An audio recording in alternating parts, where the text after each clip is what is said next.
Radio check. Loud and clear.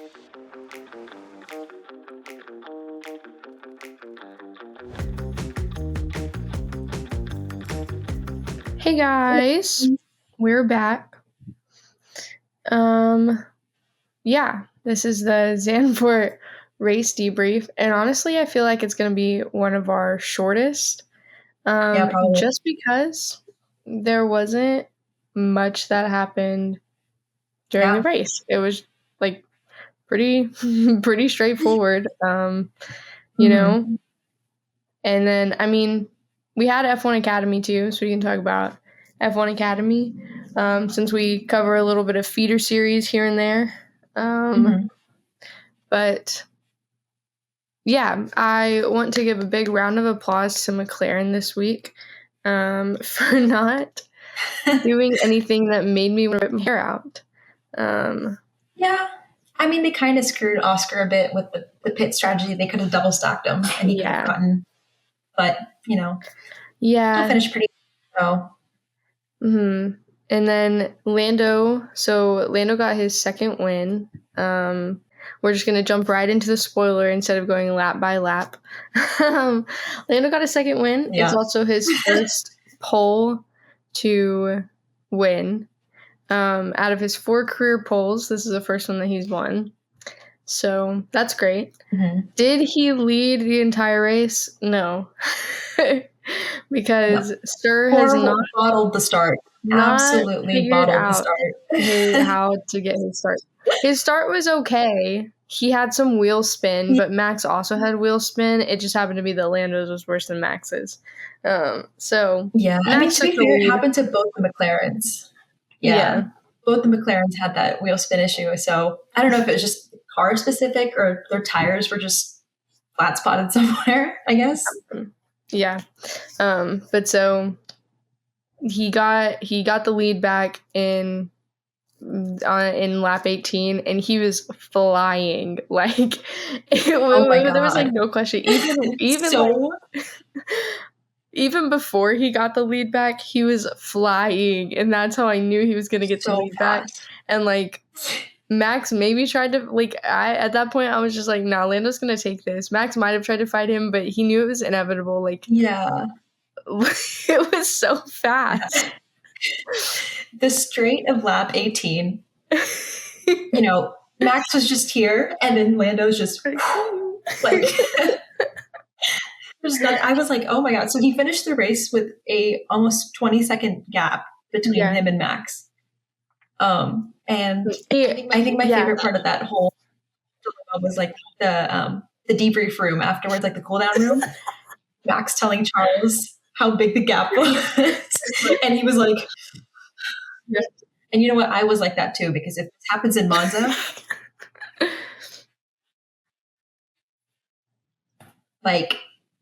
I can't have that happen. I need a Ferrari. I don't know. I don't think you should hold your breath.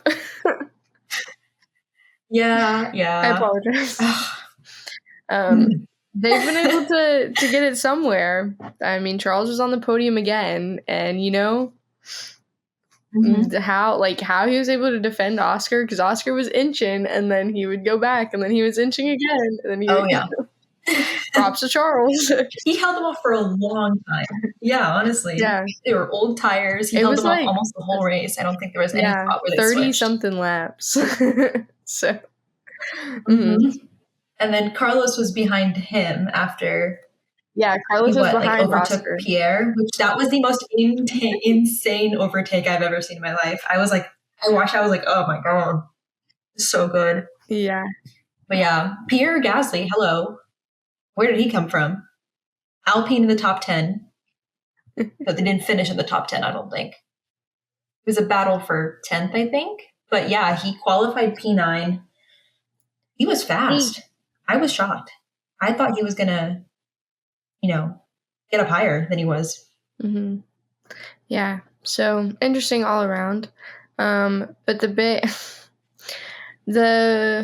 big thing I would say from pre-race was Logan's crash in FP3 caused him to miss qualifying.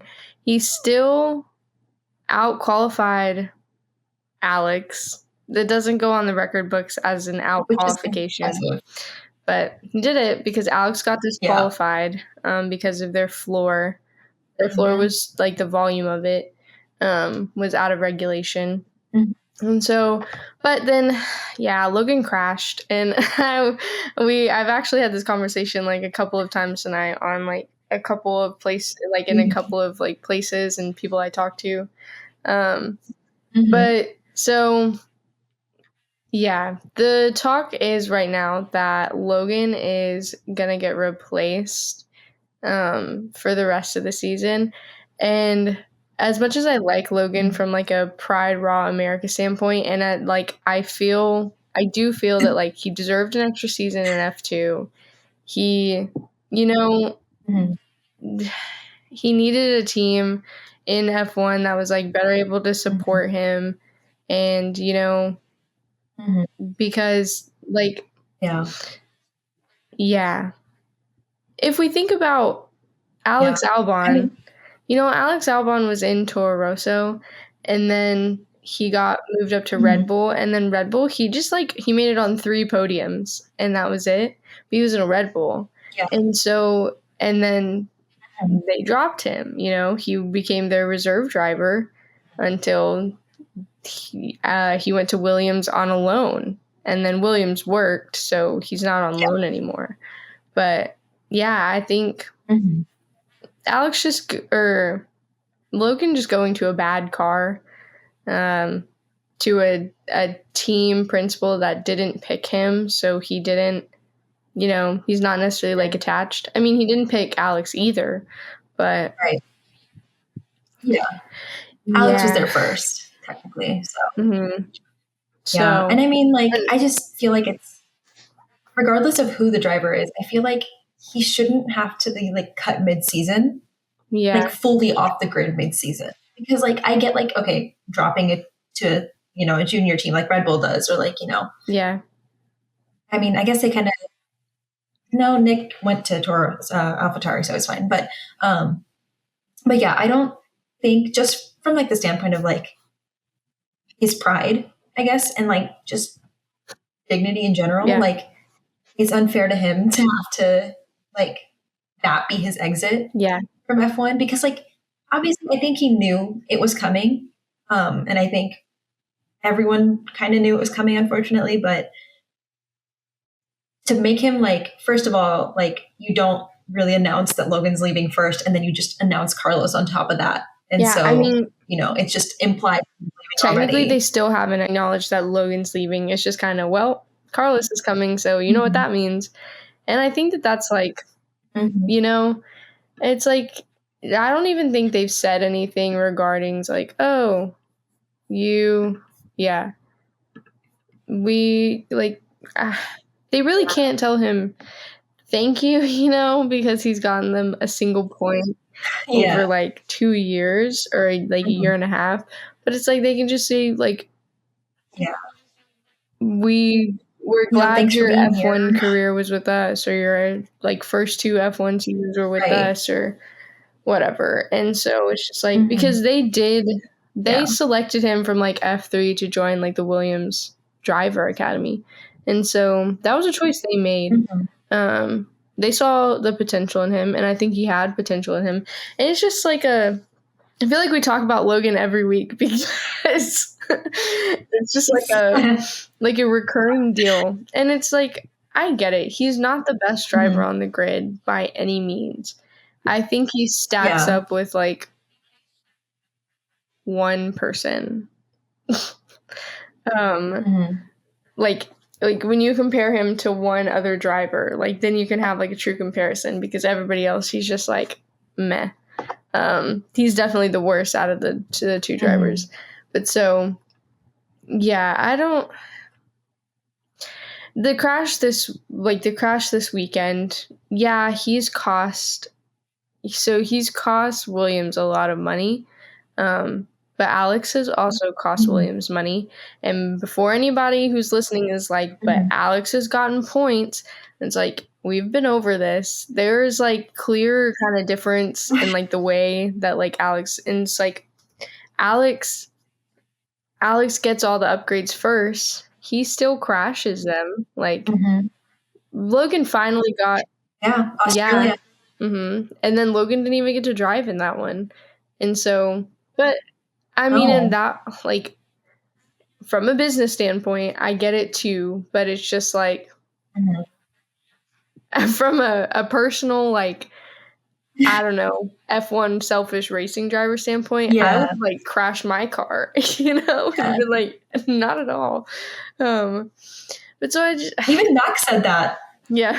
At Melbourne, he was like, "Oh, I just crashed there." I would have crashed too. Like if they pulled me out of the race, it's the other one. Yeah. I just like, it's a weird thing. I don't necessarily care about like Logan's pride or his dignity because he's a Formula One driver and they're all selfish. I kind of just more care about just like the way like the business works, I guess, and like the precedence that's before and the precedence that's after, and it's just kind of like, if I mean, James Vowles has said, or Toto, one of the two, I can't remember, has said that Kimi is not the one. Like, he's not going to go to a Williams seat for the rest of the season. And so, but there's, like, other people being considered. Liam Lawson. I've seen Franco Colapinto in there. I've seen... Who else have I seen? Mick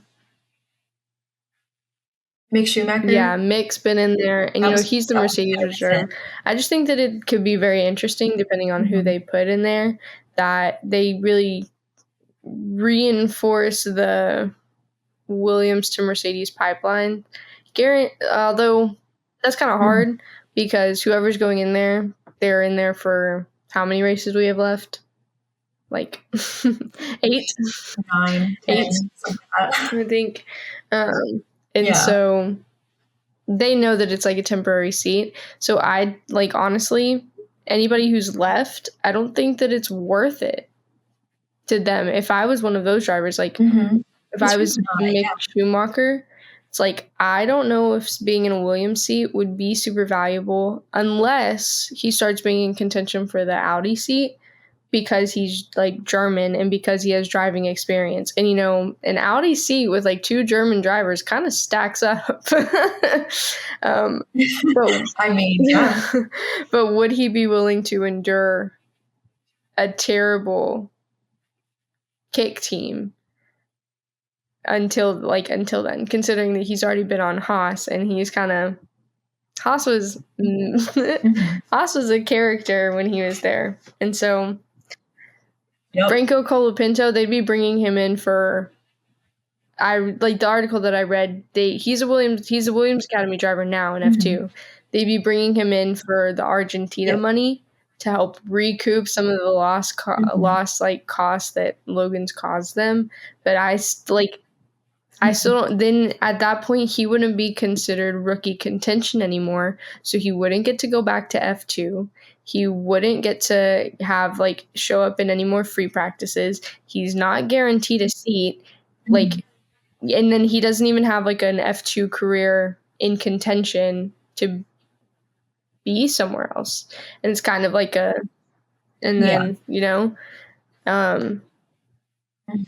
yeah, Liam Lawson, I mean, not the same as Franco Colapinto, but more of the same as Mick. It's Liam, Red Bull's talked about putting Liam on loan, but is that just pawning him off so they don't have to,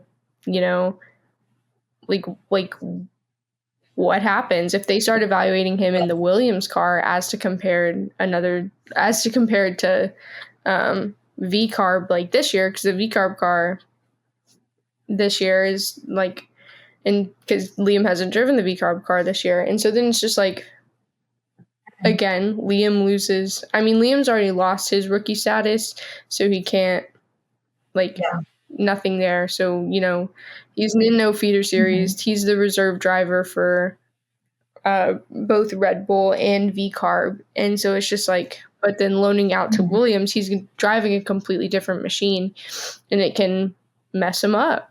I mean, Granted, if you're a good enough driver, it's not really going to do that, but it's not, he won't be in the same machinery he's used to driving. He knows how to feel. He knows the feel of a Red Bull engine. He knows the feel of a Red Bull car, and they have a better car, whether it's VCARB or the Red Bull. They're better than the Williams. And it's like, so I really don't think it's worth it to be one of the drivers that they're approaching and being like, we want you to drive this car in place of Logan. But I also understand that, like, they need money to continue. And but what I will not tolerate is, like, the slander for Logan being like, I got into a not really like a fight on Instagram comments. I was just like, this is an opinion. Like, the news part was the cost that it caught, like the crash cost, but the rest of this is opinions, and people with private profiles wanted to come back and comment, and I couldn't even comment back because they wanted to hide behind their private profiles. That's beside the point. But you call out private profiles. If you're gonna comment on something and, you know, respond to somebody's comment and be like, oh, you need to go look at this, then make your comment public so I can be like, actually, I did look at that. And the thing that somebody wanted me to look at was, like, I said something where it was like, be so for real, Logan hasn't crashed in 2 months. It's like, you can't say he does this week in and week out. And then somebody, like, later in the comments, later in the day, was like, so Hungary was 2 months ago. And I went back and looked. If it was a big crash, I would have remembered. Hungary, Logan tapped the wall and he replaced his front wing. And granted, Williams does not have the extra funds to be, like, replacing front wings all the time. But all of the cars like on pit lane have extra front wings. That's just one of those things that you have that's, like, built into the cost. You're building extra front wings. So all Logan did was get his front wing replaced. His last big crash that he had was in Canada. And so like, you can't, so I do think Logan has become a better driver this season just because of that, like, progress. Has he made such progress that we can see it in, like, a race, like, standpoint, you know? Is he getting P10s, P11s, super big? No. Has he improved? Yes. I mean, you can't all be Oscar Piastri in your second season, you know? You can't all be Lewis Hamilton. And you can see, like, you could see it, like, happening after they gave him the exact same car as Alex. His times were so fast. So much faster than they were before. In comparison to what they, like, would have been. And, you know, it was like, it wasn't Spain. It was, like, was it Austria maybe? Where, like, he had the second fastest time, like, the second fastest lap. I was just going to say, he was behind Max by, like, he was in front of tenths of a second, which is, think. Like, was he in front of Max? Yeah, because I think, like, because Max was like, everybody was like, Logan Sargent, next World Drivers Championship, you know, because he was in front of Max or something like that.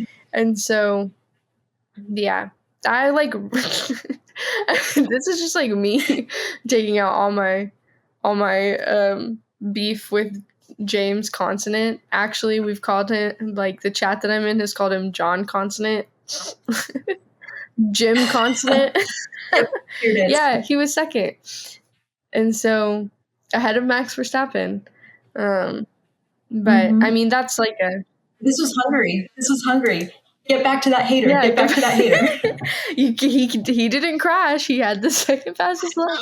He didn't crash. Hater, if you're listening. Take that. Yeah, I think that's something interesting. And I mean, like, you see it with, like, just in terms of, like, social media and how they're handling him. I feel like, you know, like, half the incidents he gets into, any driver could have been in that situation. And obviously, you know, bad luck was on his side that day. Maybe he, you know, oversteered a tiny bit but, you know, any driver could have made that mistake. But I think what, like, really got me was, like, now I don't know if this is 100% true, but I was like, I found this article on Instagram or something, and it was talking about how, like, James Vowles, like, after his this last crash, he was like telling like reporters and stuff, he was like, yeah, what Logan did was so unnecessary. Like he was just driving like poorly, like, you know, he could have completely avoided the accident, blah, blah, blah, blah. And I'm like, sure, he could have, but like, stop airing that out. I don't get what it is with team principals airing out all their drivers' dirty laundry. Like, even if it was driver error that caused him to make that mistake, don't give people more fuel to like start shitting on your team for, you know? But yeah, I mean, I think it's a lot of like, I think it's also mostly because he's American. I think that, you know, the hate that gets towards him is way stronger, which unfair, first of all. And I mean, sure, he's only scored 1 point, but like, what, he's like the first American driver in like the past 50 years to score points in an F1 race since Andretti, I'm pretty sure. Yeah. Something like that. I don't know. But yeah, I mean, it's definitely not fair to him, I think. Just because I think the social media team, they also know how much people either support him or they don't support him. And like the whole week after like Carlos was announced, every single post was Logan, every single one. But they still like flat out refused to acknowledge that, hey, we're letting this guy go at the end of the year. You know, like they were just putting more Logan content out because, you know, they were like, oh, we need to like cover up our damage, like blah, blah, blah. And I'm like, yes, but why did like everyone could tell it was just damage control from whatever was going on with them. And like, I get F1 is like very like media, like, you know, PR based, but like also, I mean, it's his job. Like you wouldn't like it if your boss was airing out your laundry, like on social media and, you know, so I just feel terrible because he's like accepted defeat and his like press interviews are so like, they make me so sad because I'm like, they ask him about like, you know, was Carlos a surprise? Blah, blah, and he was like, no, I knew they were going to drop me, but you know, I didn't expect them to do it just out of nowhere like that. And I'm like, that's so unfair to him. Like, I don't know if Carlos like talked to him. I feel like I heard something about maybe, I don't know, Carlos reached out to him or something. Yeah, I think I saw that too, where he gave Logan a phone call because he knew what it was like or whatever to get the announcement. So, but I think, so I definitely think there's like two sides to the internet, and I like sit in a weird middle of them, I would say, because there's like the side full of like, you know, the DTS fans, like the really shallow DTS fans. Some people watch DTS and then actually become fans. The shallow DTS fans, like the Americans who only watch DTS, who only know of Formula One because Logan's in it, like, and so I think that like, and then like the super young or like fangirl, like fanboy kind of like audience, I think that they like, that's one side, and that's the side where it's like a Logan apologist, where it's like he can do no wrong, he deserves the seat that he has, like whatever. And then I think there's the side where it's just like Logan is garbage and does not deserve an F1 seat at all, and like this and that, and they should have gotten him out sooner, and why did they renew him, and all this stuff. And I like sit in a weird middle because first off, I can answer the renewal question. They renewed him because that's what they could afford. Like, I don't know what to tell you. But then like, it's like I'll watch like a sad TikTok edit, but I'm not gonna be in the comments being like, oh yeah, Logan's so like poor, Logan's so like this, Logan's so like that. Because I mean, bro makes at least $1 million a year, and I think that he will have a better showing in an American series, whatever that series is. Maybe not NASCAR, although the crashing would fit if he did go to NASCAR. So you never know. Logan, this is a formal apology. His brother was in NASCAR. So. There we go. Might have the connection. I think maybe Indy might be. I mean, I think, IndyCar might be a better fit, honestly, just because it is an American series. And I mean, I feel like most of his fans are like American for the most part, I feel like. And I think if he were to come to America, he'd get more sponsorship money than he has now. Because, that's, I feel like it wouldn't, I feel like they'd be able to overlook the crashing thing if he had more sponsorship money, in the same way that Red Bull overlooks the Sergio Perez thing. Sergio Perez being light years behind Max, because he does bring in and they try to not say that it's about money, but as Lewis Hamilton said, but it really cash is king. And we just have to accept the reality that F1 is a business, and that's how team principals and stuff treat it that way. As much as I have beef with Zach Brown for what he did to Daniel Ricciardo, and how that messed up Daniel Rick, just like mentally and stuff, and like you could obviously see like the visible changes.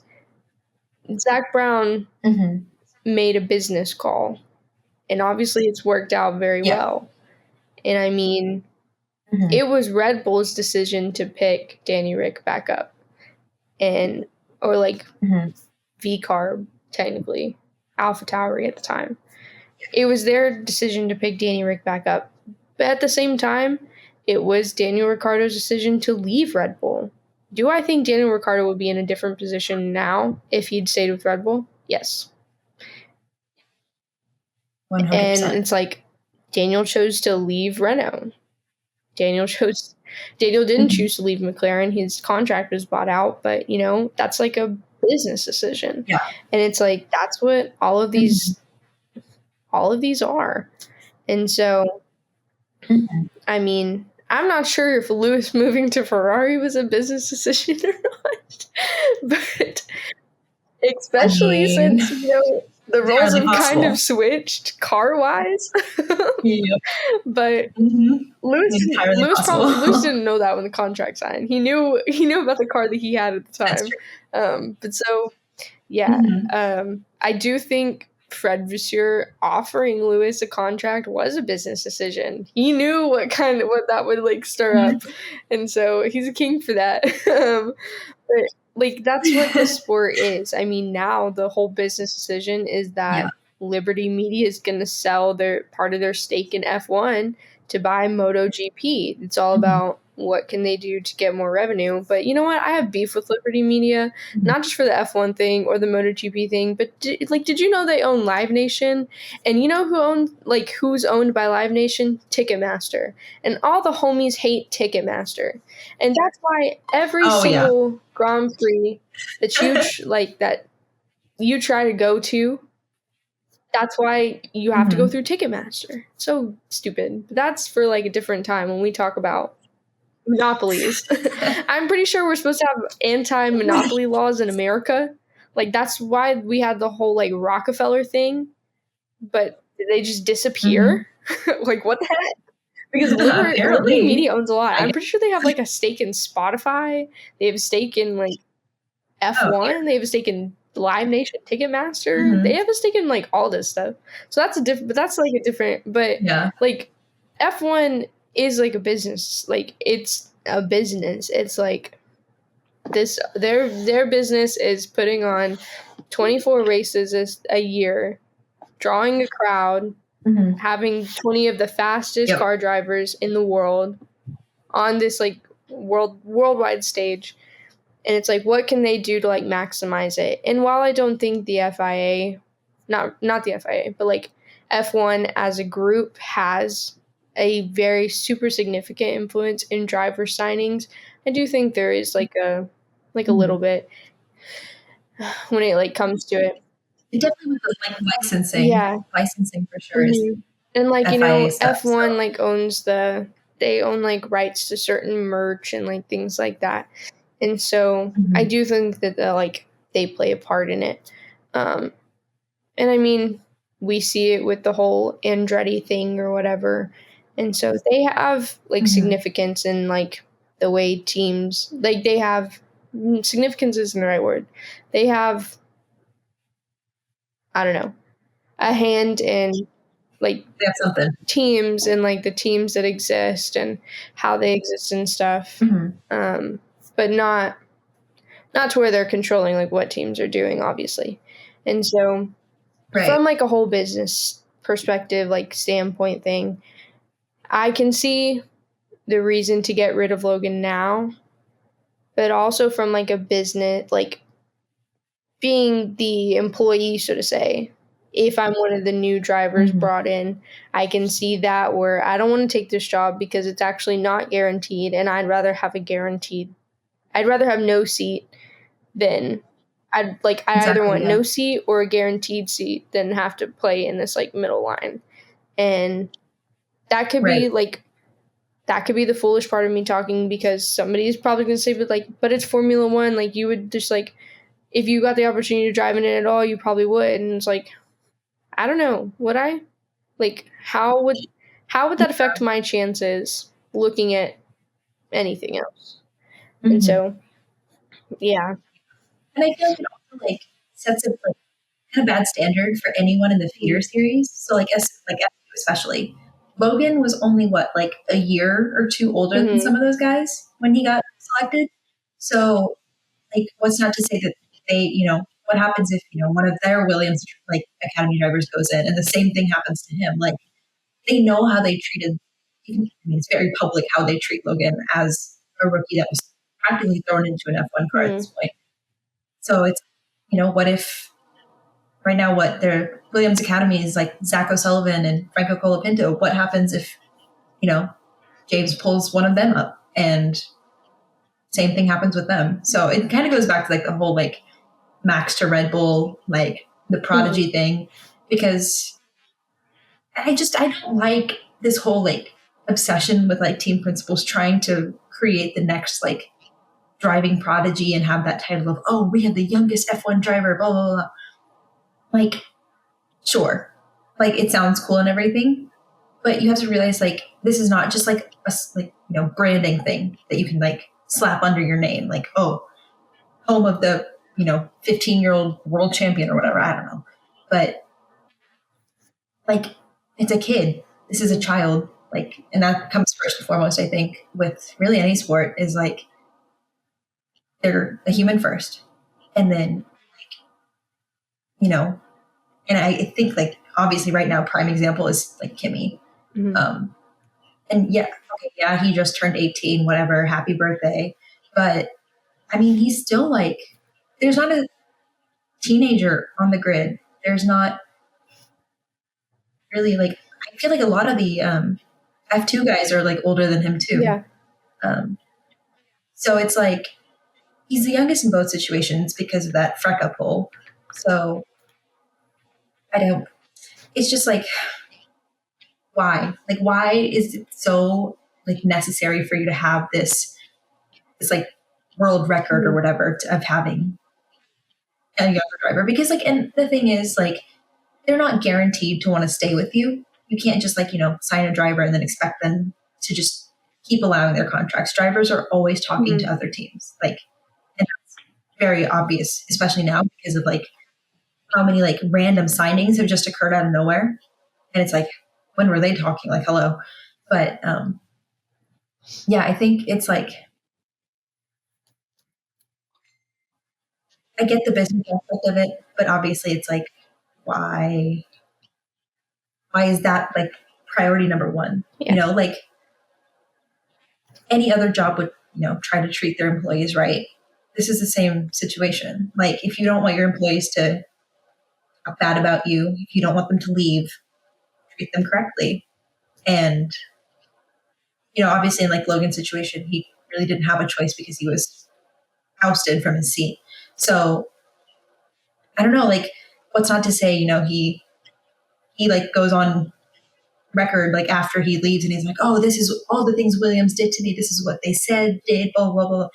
Now your reputation's ruined even more because you've messed up a Formula 2 pick.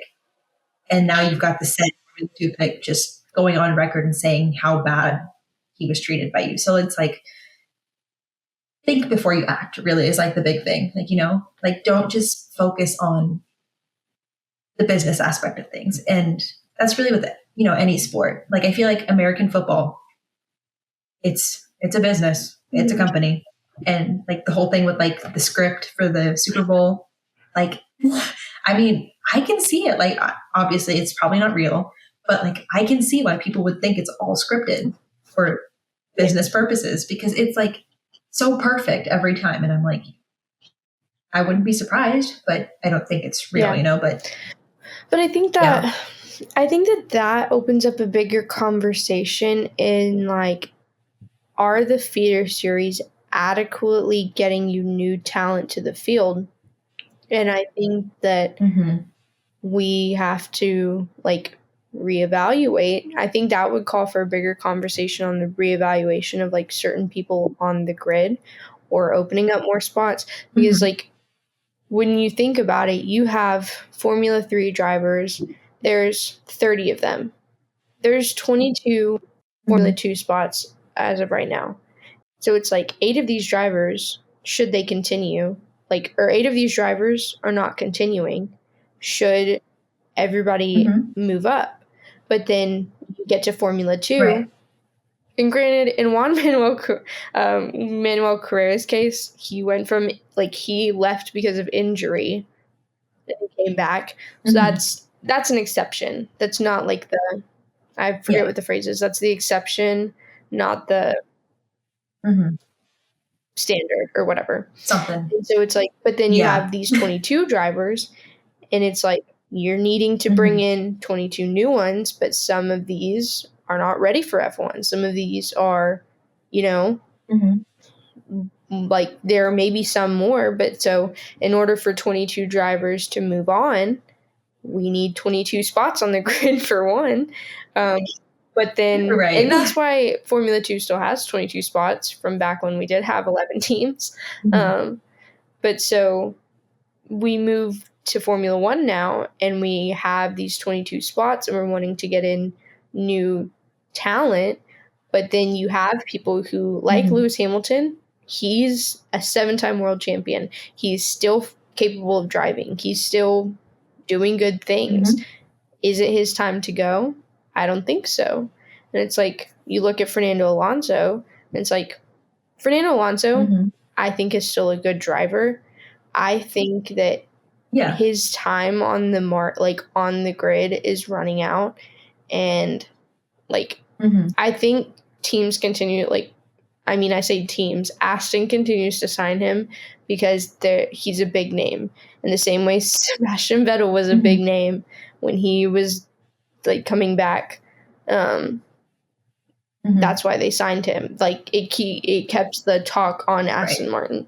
And so, but at some point we have to look at, is Aston Martin really putting Fernando Alonso in contention for a world championship for him to continue to move on? And right now the answer is no. And it's like, is Fernando Alonso is doing things to get them points and like get them further in like the Constructors Championship, but is it worthwhile right now? No, they're like what, 5th, 6th, something like that. And so somewhere, they're not, Aston isn't holding up their end of the bargain for somebody who's already a champion. And so it's like, if I'm Fernando Alonso, which we are obviously already know that he's been like, he's re-signed, and so he'll be there for another couple years, but it's like, we want new talent to come onto the grid, but where do we like give and take? Okay, if we take Logan Sargent out, what's to say that the next Formula 2 driver that we pull up doesn't do the same thing? Isn't the same. And it's like, exactly, you know, but so it's like, but then you also get Formula 2 champion, like in the same way. So Formula 3, if you're the champion, you can't be in another, like you have to move on to Formula 2, or you have to move out. Like you can't go back to Formula 3. It's the same in Formula 2. If you're in Formula 2, you have to move on to F1. Like if you're the Formula 2 champion, you have to move on to F1 or move out and go somewhere else. Yep. You know, we have like these Formula 2 champions or these Formula 2 runner-ups, you know, like Teo Pourchaire, like a good driver, you know? And then it's like, who? I'm trying to think who else. The Aston Reserve, I forget who he is, but well, like a lot of them, like, so Charles obviously won, Oscar's won, Drugovich. Yes, that's who. That's what I was thinking. I was thinking of Felipe Drugovich. Like Felipe Drugovich, he was a champion or runner-up, one of the two, and he didn't get a seat. I mean, so it's we have to reevaluate like on a bigger scale. At like, do we start setting limits? Do we like, I mean, obviously it's not realistic for every Formula One driver to only get one season. And, do I think it would be a lot more interesting? Yes. Because because you never really know what's good. Like if you just put all new drivers on the grid, I'd so love to see how that championship turns out. Something. Because it's like, I mean, you might have somebody who like completely blows out of the water like Lewis Hamilton, but that's an exception, not the standard. So I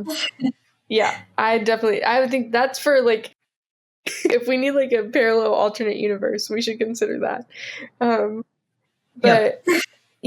so it's not realistic to say that drivers should only get one season in Formula One after like so we can bring in new talent. But like we have to readjust. I think that's where where the FIA kind of needs to readjust. Or F1 like super license. The F1 super license. The FIA, that's the FIA. The FIA super license. I'm so angry because that's the reason why we don't get to see Pato in Formula One. That's why we don't get to see Colton Herta in Formula One. It's just, ugh. And so many missed opportunities. Yeah, like really, like Pato could have been a better Checo. Like literally, still would have gotten the same sponsorship money. He was like Pato was a Red Bull Academy driver. Like I don't. I mean, kind of like on that same note is like what like making F1 like the end goal for everything. I feel like is so. I feel that like, that's it's super kind of. I don't know if it's really like toxic, but it's like it's impossible. Setting like unrealistic like expectations, and that's like. I understand like the whole marketing and the whole like these kids like I don't share in this sentiment because wasn't like my lifestyle growing up, but like these kids are like karting and like as they're growing up they're like seeing like, oh, Formula One is the place to be, and it's not like I don't think I've heard of somebody who's started karting and been like, oh, I started karting because I want to go to IndyCar. I haven't heard that, and so it's like. It's the end goal is always F1. And so it's like IndyCar is kind of looked at. I mean, not in American respect. Like in American respect, we value IndyCar, but like from like a European standpoint, I feel like IndyCar is like the F1 rejects or whatever. And I think that's.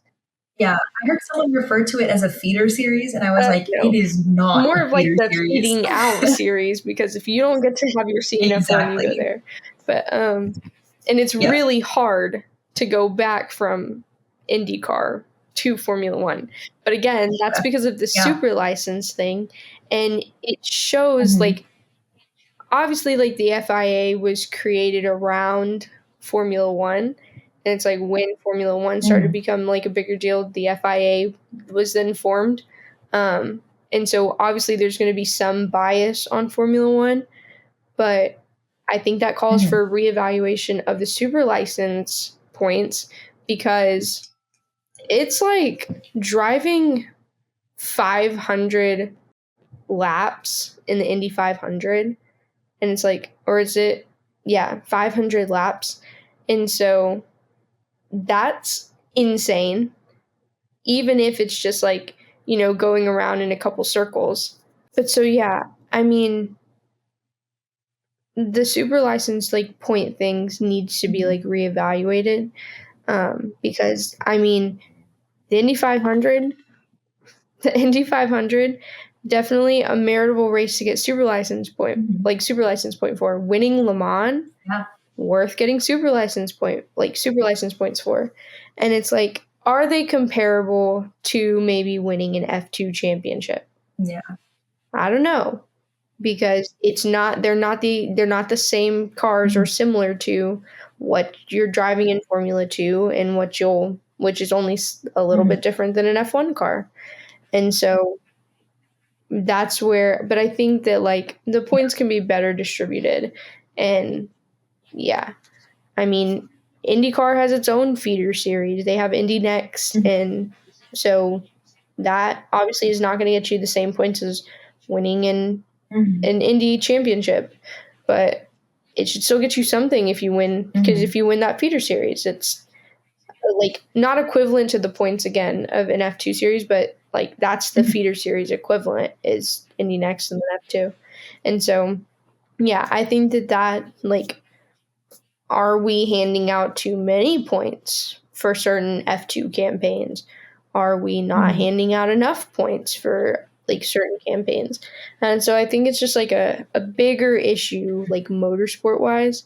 And so, yeah, I think it's I something. feel like with, IndyCar having Indy Next and stuff, and like, F1 having 2, 3, and 4 or whatever, and then FRECA, like, obviously not everyone's going to make it to F1, and making that the end objective is just unreasonable. Like, it is such a specifically demanding sport, like, or just like motor racing in general. It is so like, you have to have a certain type of driving skill, a certain set of talents, and then also just like natural instincts, I feel like also will get you really far in F1. But like using the feeder series as kind of like send people everywhere type thing, I feel like is not giving people who, possibly have a chance of being in F1 a chance, and then people who want to do other things, because like you don't hear anyone saying, oh, I want to, do WEC. I want to do Formula E. Like you're not hearing anyone say that. Like, so I feel like if other categories of racing want more people to join, more, rookie drivers, they are going to have to start, their own feeder series of some sort, because F2 can't get you everywhere. And we've obviously seen that with like, Teo didn't get into F1. So many F2 drivers haven't gotten into F1. And it just kind of also sets like a bad kind of standard on F2 series, because it's like, okay, well, I'm doing all these different stages to get to F1, and I make it to this final F2 stage and I don't get to move on. And now I'm going to find another seat. And like, I feel like and like those drivers, well, like those drivers too, they're not being paid. Like they're paying to be there. And at like some point, the more seasons like that you continue to have, the less people are going to like start paying like for your campaign to do so. And so it's like that presents like another issue is, now I'm not saying that F2 series needs to be free for all drivers. That's stupid. But it's just like, that's like, do we like start to, I don't know, is there something there worth exploring in regards to like this minimum amount of money in sponsorships, so like the people that are there are actually contenders for an F1 seat, because F1 seats are always looking at like the sponsorships. And it's like, then we look at certain F1 drivers who don't have any personal sponsorships. CS55. But so it's just like, personal sponsorships are as much fair game as team sponsorships. And so, and so it's like, is there, and then it's like, of course you're going to have the people who are like, that's inaccessible. You're like limiting these really good drivers. And it's like, but if they're such good drivers, they would have attracted, and like they should have already attracted, or they are attracting, or whatever, the big sponsorships from big places to continue their drive. And and so that's kind of, another kind of thing to add on. But I think another thing too is that I was like, as I was watching Formula One Academy this weekend, it was like, Formula One Academy, and I've had this conversation with people like too, again. Like I'm talking to everybody about my opinions. They probably don't care. They just don't, and they might tell me to shut up, but I just ignore them. It's like F1 Academy. I don't think that F1 Academy, the way that it is right now, is an adequate feeder series to get 100%. Women into Formula One. Granted, we have, you know, Dorian Pan, Abby Poling, like most of them, half of the drivers are racing in British F4, and it's like, and that's British F4, but then it's like we have Sophia Flörsch that's racing in F3, and it's like, but Formula One Academy, they don't use DRS. Their qualifying system is different than that of F3, F2, and F1. Their races are shorter than sprint races. I think the best it's doing right now is it's giving exposure. It's like, yes, women can drive, and that's a good thing. But but it's not exposing them enough. It's I don't, even in they're essentially racing in F4 cars, because F4 cars don't have DRS either, and it's like they don't have different it's a different setup, different chassis, whatever. Plus also, all of these cars are the same chassis, so there's not really any difference that can be made to them, there is in F3, F2, F1, and so again, not an adequate representation. And so I agree with you, and it's a sense of oh yeah, women should be allowed to do this. Women can do this. They can drive. They can. If they were to be put in other series, they would be able to get there and grow. But can they really if they're not getting the adequate, representation? And of course, I'm not saying make an only female F3 series or make an only female F2 series. No, because that's that defeats the purpose. They they need to be mixed in. And so that's, again, Formula One Academy. It's only females. And so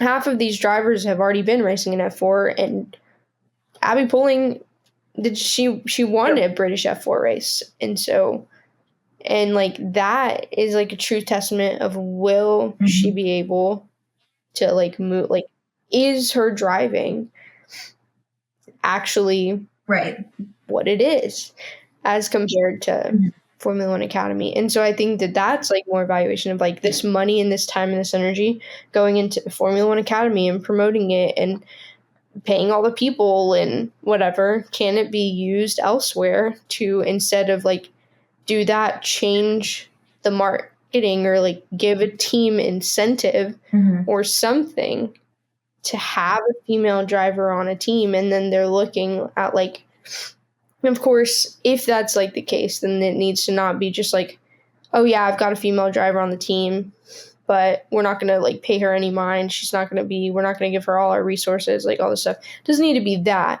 But I think that it can, it puts more teams on the radar, especially since the F3 teams and the F2 teams are the exact same. Right. I think that it's oh, okay, we have, it scouts them, I guess. It incentivizes them to scout for female drivers. And that, that raises a whole another conversation of well, if they're scouting, are the girls really getting it on merit? And it's if it's incentivized, it's they're just looking for a girl to fill their team. It does they're basically a spot's being handed to them. And so I guess that's not the idea I'm trying to convey. I'm just trying to there needs to be a different approach, because Sophia Flörsch is the only girl in F3 right now. And so, and she's there because of her sponsorships, and she gets to stay there and stuff. Yeah. And so, and I feel also, there's, I want to say there's only a few actual Formula One teams that have drivers in their academy that are on the F1 Academy grid. You got Bianca with McLaren, Abby's with Alpine. Well, all of the Formula One teams have to sponsor a driver. But, that's just putting their name on the car. Yeah, and that's the thing. It's them, I feel they can't just slap their name on it and just be okay, there you go. like I feel like the only like F1 team that I've genuinely seen like acknowledge their sponsor drivers, Alpine, obviously, because Abby's blowing everyone out of the water. And like I'd say Prema probably. Like Ferrari doesn't even like really acknowledge Maya or Aurelia. Like neither. I mean, I know they've been in like the garage, but they don't like really be like, okay, good, you know, like you're not seeing them. But I mean, they really, I mean, they kind of don't do that. I know that,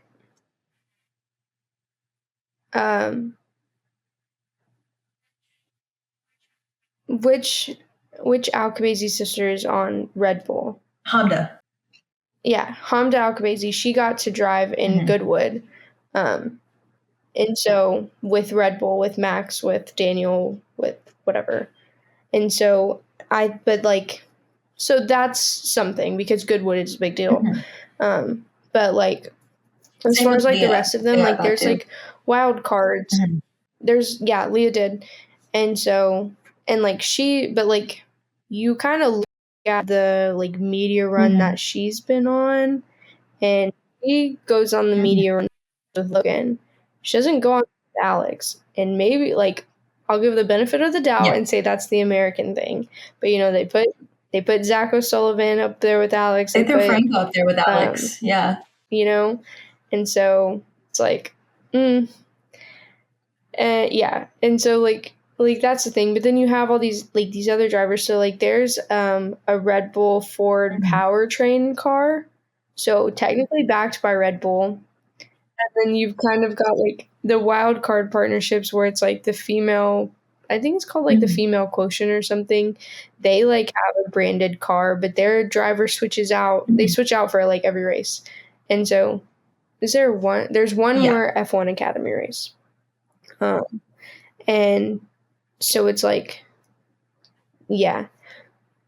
that driver switches out. There's a Tommy Hilfiger, and so it's like that's kind of a branding thing because Tommy Hilfiger already sponsors Mercedes. Like they do all their team kits and stuff, and so that's more of a getting their name out there and showing, we stand in like solidarity with equality and stuff. And so, but are those drivers getting adequate supports from like true F1 teams, true F2, F3 teams? No, I mean the drivers they're with Rodin, they're with MP, they're with ART, they're with whoever, but like that's not what's seen on the car. Like when I look at the Alcabezi sisters, I can't tell you what team they're actually driving for. I can see the team that they're like backed by, that they're supported by, because it's not even like a sponsorship. It's like a support, like a public support thing, and so, but like. That still adds to that conversation of like it's not truly like F1 because I can say, oh, Liam Lawson is supported by Red Bull. Does that mean anything? Absolutely not, because bro is not on the grid. Mick Schumacher is supported by Mercedes. Does not mean anything. Bro is not on the grid. He's like in the paddock, and that's the closest he's gotten in the last couple of years. Like, yeah, and. So it's like, I feel like also just like the races in general get such a bad rep because first of all, there was that whole incident like a couple races ago where it was just like, the men commentators and they're, the girls are driving, whatever. And they start making some sexist jokes. And I'm like, first of all, like, what are you even thinking? Like, you're making sexist jokes in an F1 Academy race. These are like teenagers. Like, why do you need to comment on their driving style? They're not going to be as perfect as like an F1 driver, obviously. No one can be. And even like F1 drivers themselves aren't perfect all the time. So like for them to just sit there on like live commentary and just be like, no, women suck at driving, no, whatever. Like, why is that being allowed? And then you've got like the like footage of like, you'll see some girl spin out or, hit the wall, crash into someone, whatever. If, even if like Logan was to do that in F1, he would get more support than those girls are getting when they hit a wall. Because the second they go off the track, it's like, women suck at driving. Oh, this is what you get for like being so, like equal, like equality, blah, blah, blah. And I'm like, there's such a double standard because those girls are driving twice as better as you ever will. Like, you know, it's not your place to be like, oh, they suck at driving, women all suck at driving, blah, blah, blah. And I'm like, but yeah, it's just, I feel for it because it's like, you know, the whole goal of F1 Academy was to get these girls into seats and kind of break that like men only like kind of run. And it sucks to see like it first of all gets such a bad rep, and then they're not even given the same opportunities as like a lot of drivers. So it's like, what do you do then? Like, what is this achieving in the end, you know? And like, obviously, I appreciate Susie Wolf for all she's done. It was a good idea to start, but yeah, like what you were saying with like the whole car thing, like if you like, you know, if some F4 team was to pull one of these girls up, it's going to be so much of a like difference. They'd have so little time to learn how to navigate that car because it's not exactly the same. And same with like, you know, if an F3 team pulled someone up, they're not going to know what to do.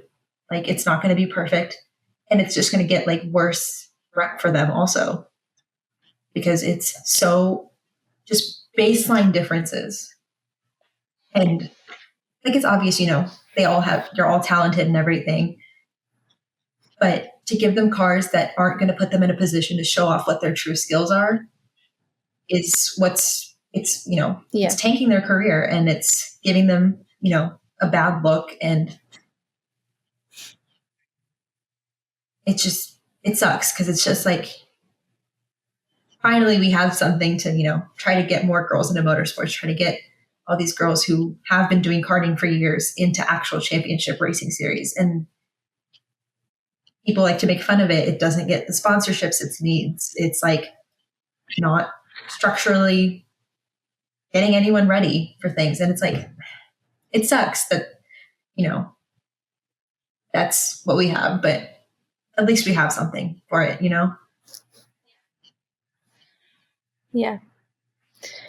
Yeah. I love that this was the turn that the conversation took. This was supposed to be a Zandvoort we talked about Zandvoort for like 30 seconds. I know. Zandvoort wise, I mean, wrapping this back up because we've been like this. I feel like this whole conversation could go on for a lot longer.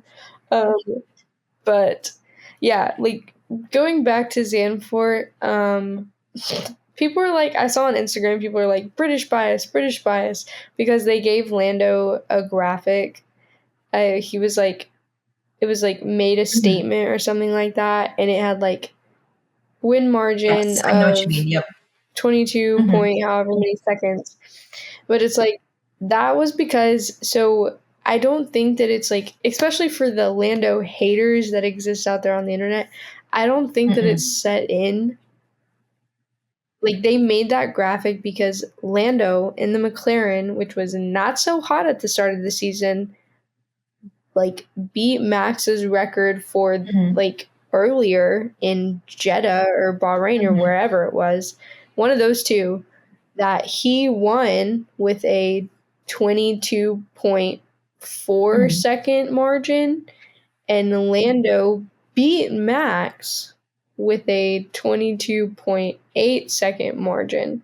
And mind you, like, so Lando beat Max with that margin. Max just beat, like, Max was beating his own teammate. So, in, like, that was the fastest car at the time. So Max is beating the fastest car with the 20, but, like, now, so, and I think that's why. I mean, there is British bias because British like to get penalties from the FIA as compared to Alonso. But yeah, but like, yeah, I think that like that.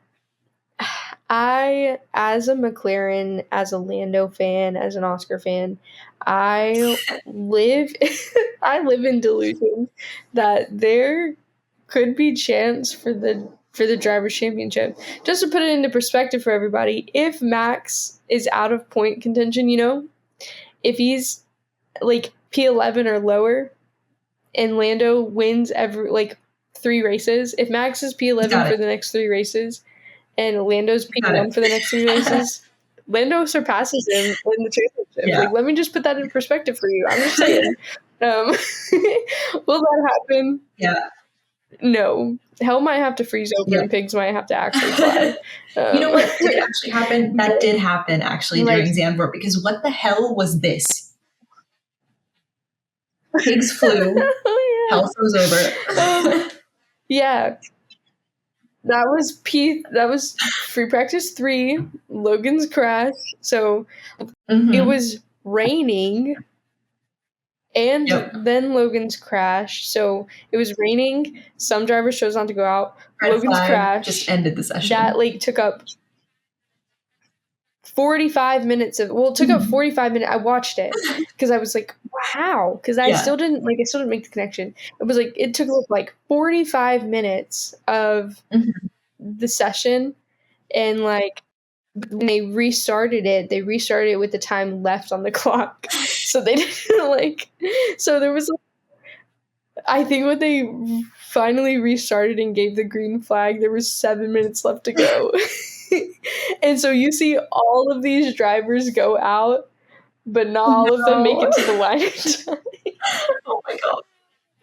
So I was like, no way. I slept that's through what FP3. That's what happened. Imagine waking up and seeing this graphic at 5:30 in the morning, because that's how early I woke up. I also slept through FP3, but I went back and watched it. I think after FP3, okay, so my sleep schedule over the weekend was rough. I was up for FP1, but I fell asleep during it, and then I was up for F1 F1 Academy had practice before that, and then they had something after, and so I was up for the thing after, and then I was actually watching FP2 from work on Friday, and then I was up for F1 Academy qualifying. I was up for F1 qualifying, and then and so I was up for the F1 Academy first race, and it got postponed. And so then I missed it. I watched that race, technically the first race, but then it just completely went over my head that the second one was happening right after that, because they double stacked it. And I was like, and so I missed Dorian Penn's her win for the second race. I saw it from social media. I was like, dang, so I had to go back and watch it. Yeah. And so FP3, shenanigans. FP1, is that where Nico crashed his car? Yes. Hulkenberg crashed his car. Yeah. And so FP2, I think was fine. I think it was fine. There was some wind. It was really windy. Yeah. And then qualifying, Lando sets a killer lap. It's so good. Yeah. And then the race, Max the Red Bull, Adrian Newey really sucked the performance out of that car when he was have you seen the onboard? They locked him out of his the magic development room, and you've seen the. So I don't know if they need to reevaluate, just let him in till the end of the season or something. But if we get another Spygate, who absolutely cares? We'll have a good season. If you find the onboards of the Red Bull, you can see Max is driving straight. He goes to turn, and it's just it shunts. It doesn't even turn. The axles are fully locked, and I'm like, get some WD-40 and get in there. I think was that. Come on now. Yeah. My favorite thing, I think, was that you hear on the radio, he's like, I'm suffering from oversteer and understeer. And I'm like, well. Okay, speaking of radios, Will being like, Lando, who are we racing? I was like, girl. Yeah. You look down at your little computer screen and you tell me who we're racing. I mean, at the time, That's Oscar true. was behind him, so it was like, and Oscar was starting racy, to like, so yeah, his face was there for a second. So I'll give Will a little bit of grace because he puts up with a lot of mess. But that's about like, they should know who they're racing, even if it is Oscar. Like, isn't it like Will's job to come up with the strategy along with the other two engineers? Like, hello? Yeah, but they also have like an entire team that exists. Like they work on race day in wherever it is.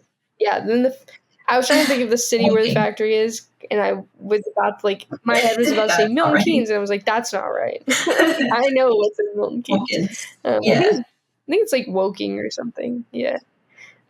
Like that entire team, they just sit in the factory for a couple of hours and like relay all the data back. Cause like, I don't know, like for those of you guys who don't know, things you say on the radio is like on the like pit or the radio in the race is accessible to every team. Like, so they can get all the transcripts. So they send the transcripts back to the people in the factory and like, they're like clocking it really fast. And like, this is what you need to look out for.